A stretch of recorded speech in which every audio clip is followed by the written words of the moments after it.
on this tour, everywhere we've gone, we've had enthusiastic, great crowds ready to take back the Constitution of the United States of America.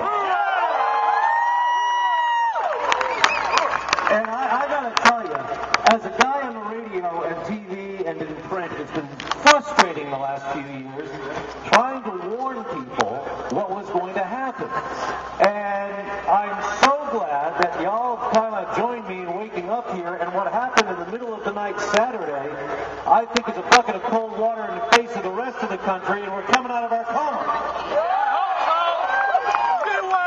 They did us such a favor, though, in the middle of the night raid on our freedom, because they assembled in one place a list of 220 names of congressional representatives who need to go bye-bye.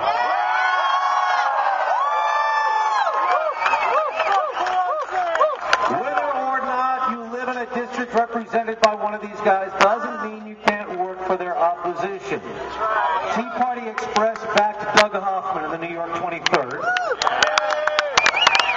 Other Tea Party groups and freedom groups sent volunteers to work to pound the doors for him. And in the end, we were successful in at least one thing there, and that was in delivering a message to the Republican leadership to, butch up and start acting like Republicans. If you think for 1 minute, and I've been traveling through the South so long, I'm like, y'all think for 1 minute. I'm from Boston, man, and it's like, all y'all. Yeah, that's right. You're a Red Sox fan? No. Okay. Sorry. They ruined my childhood. Okay. If y'all think this is about politics in terms of Republican versus Democrat or even individual politicians, you're crazy. And anybody who tells you it is, they're out of their minds, they're a tool, and they haven't been paying attention. That's right. Because the Republican leadership is the biggest obstacle to our fighting back against the socialist agenda right now. In New York, they gave us a member of Acorn's party in the 23rd to run as Republican.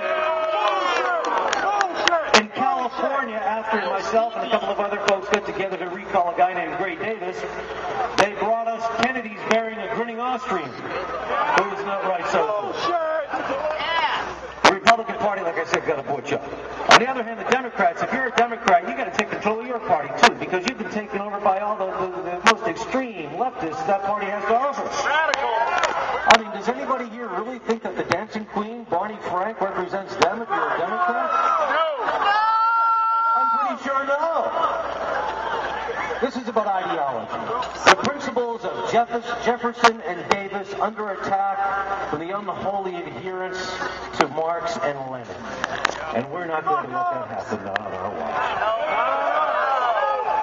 The political correctness that surrounds this is suicidal, as we saw in Fort Hood last week. If it quacks like a duck. If it goes to an Al-Qaeda mosque, we're not dealing with a lone nut here. Even Joel Lieberman said that we're dealing with an Islamic terror attack here, and there will be more. Right, thank you. There will be more. What Homeland Security? You take your shoes off at the airport, don't you? Is that enough? As you're stripped down going through Hartsfield, and somebody sashays past you screaming Allah Akbar, you know that, okay, the time you took to pick off your shoes, you missed that flight. Now, this is ideological, and here's how we fight back, and this is why we're calling it Countdown to Judgment Day. We're calling it Countdown to Judgment Day because November 2nd, 2010 is when we pass judgment on those 220 representatives. In 2012, we do the same on the White House, and we restore America.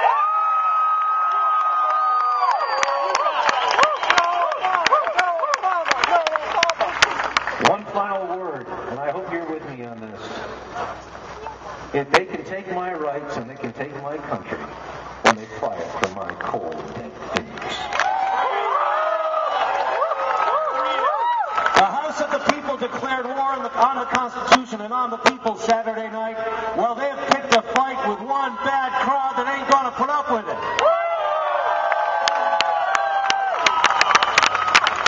While we defend our nation from within its borders, or those men and women wearing the uniform of this country who are dying not just on foreign soil, as we know so tragically, but on homeland soil as well.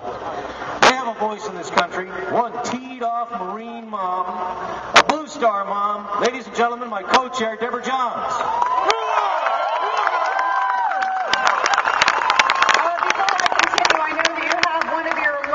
Politicians, John Oxendine, that would like to talk for 2 minutes. John? We don't want politicians! Okay, it's all right. No politicians! Hey, good to be here with so many patriots. Now, Nancy Pelosi says you're a bunch of troublemakers, right? Bullshit! Well, they called their people in Boston Harbor the first Tea Party troublemakers, didn't they?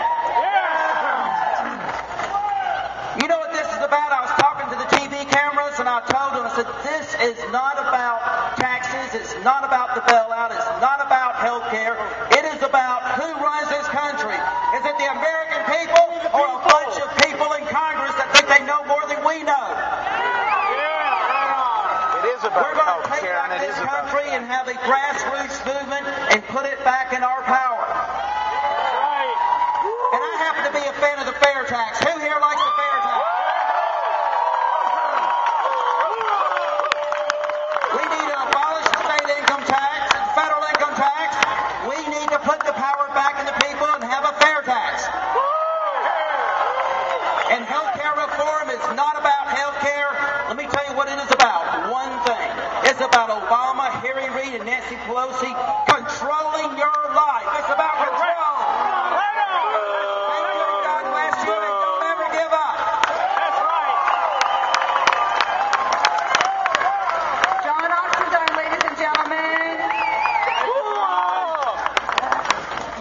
Well, that's up to you to decide.